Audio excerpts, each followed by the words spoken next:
Good morning everyone, তোমরা সবাই কেমন আছো? আমি চলে এসেছি আবার সুন্দর একটা ভিডিও নিয়ে। আর আজকে দেখো অনেকদিন বাদে আমি যাচ্ছি ট্রেনিং এর জন্য।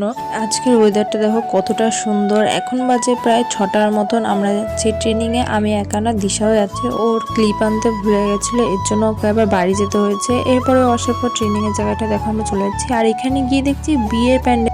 আমি ভয় পেয়ে গেছিলাম যে কোন বিয়ে বাড়িতে আমরা চলে আসলাম ট্রেনিং এর ওখানে না গিয়ে। আসলে সেটা নয়, এটা আমাদের স্যারের পার্মানেন্ট জায়গা নয়। এর জন্য আমাদের ট্রেনিং এর জন্য ভাড়া দেওয়া হয়, আবার রিসেপশন বিয়ে বাড়ির জন্য ভাড়া দেওয়া হয়। এর আগের একটা ভিডিওতে আমাকে একজন জিজ্ঞাসা করেছিল যে এটা কিসের ট্রেনিং দেওয়া হয়। যারা আর্মি, বিএসএফ এইসব গভর্নমেন্ট জব করতে চায় তাদের জন্য এই ট্রেনিংটা দেওয়া হয়।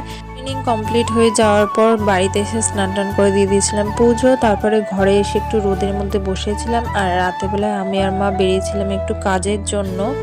একটু ঢুকেছিলাম পোড়ামতলা, আর ওখানে গিয়ে দুটো নেল পালিশ পছন্দ হয়ে গেছিলো। সেই দুটো নিয়ে আমি আর মা চলে গেছিলাম একটু পার্লারে ভুরু সেভ করার জন্য, যেহেতু আমাদের বিয়ে বাড়ি ছিল। ওখান থেকে আমরা চলে গেছিলাম ফুচকার দোকানে ফুচকা নেওয়ার জন্য, যেহেতু আমার ভাই বলেছিল মাকে ফুচকা নিয়ে যেতে। তাই আর আজকের মতন ভিডিওটা এত দূরে। যদি ভিডিওটা ভালো থাকে লাইক, সাবস্ক্রাইব, শেয়ার অবশ্যই করে দিও। আজকের মতন টাটা, বাই।